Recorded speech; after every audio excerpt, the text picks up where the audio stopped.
In this lesson, we're going to explore what diffraction is, and we're just going to look at animations. There's not a lot of material to talk about this chapter. We just want to realize what's going to happen when a wave passes through a narrow gap.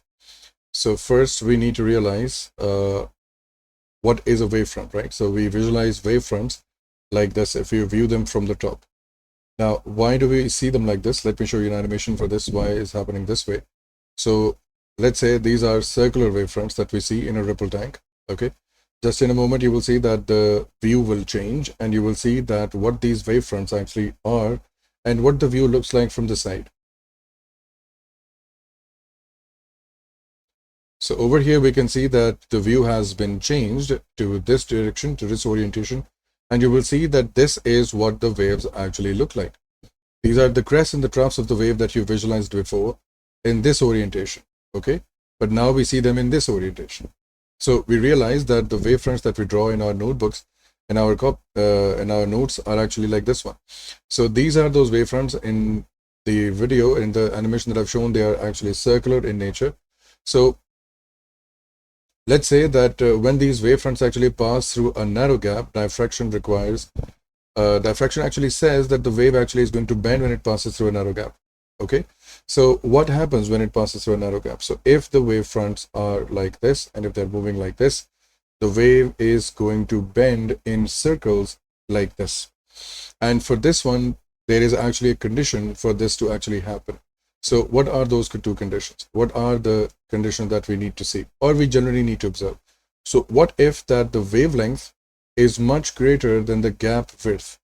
The gap is actually the gap that you've allowed the wave to pass through.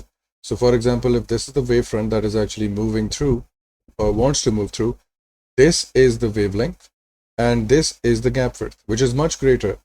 Sorry, let's visualize it this way. The gap width is much greater than the wavelength. So what will happen in this case? This will be minimum to no diffraction at all. Why? Because there is no bend, there is no edge through which the wave can curve. So what happens is that the only half part of the wave actually curves, and the wave that is exactly in front of the path actually keeps straight or stays straight. So basically, we can see that there is minimum to no diffraction at all. So this is one of the extreme cases.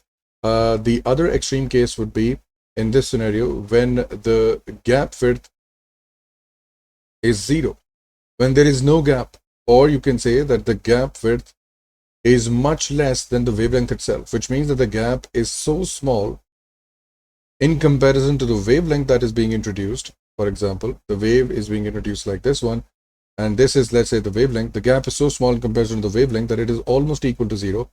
In this case, the wavelength will be reflected back. It won't go through this path and will just be reflected back, bouncing back from the wall.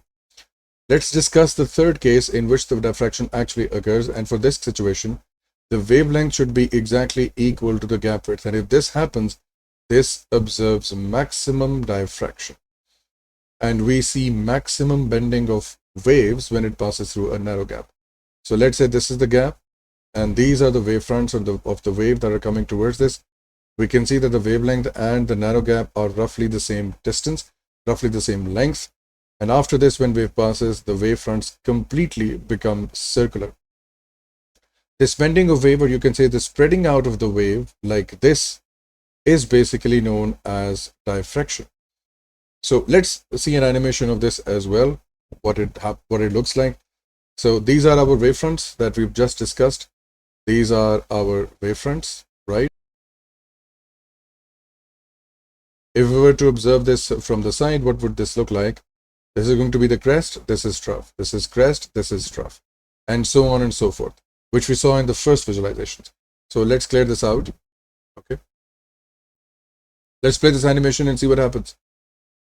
So we can see when it passes through this narrow gap, the wave has actually become circular. The wave has actually spread out.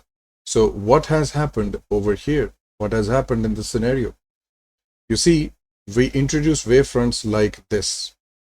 And after passing through this wave, you can say that this is our wavefront, these are our wavefronts, and these are crests, these are troughs, crests and troughs.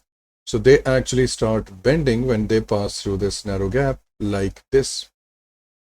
This spreading out of the wave this spreading out of the wave like this is known as diffraction, right? We first observed this with water waves. So that is all for this lesson. This is what we are supposed to do. If you increase the gap width, most definitely the diffraction will reduce. Okay, so this is how diffraction is done. This is how diffraction is observed. And just to further increase your knowledge, although this topic is not a part of your course, just to further increase your knowledge, just research on YouTube what is Huygens principle. Huygens principle.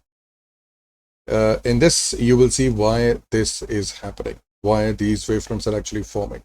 But up to A levels, we are just going to assume that this is not required, and we're just here to observe that they do bend.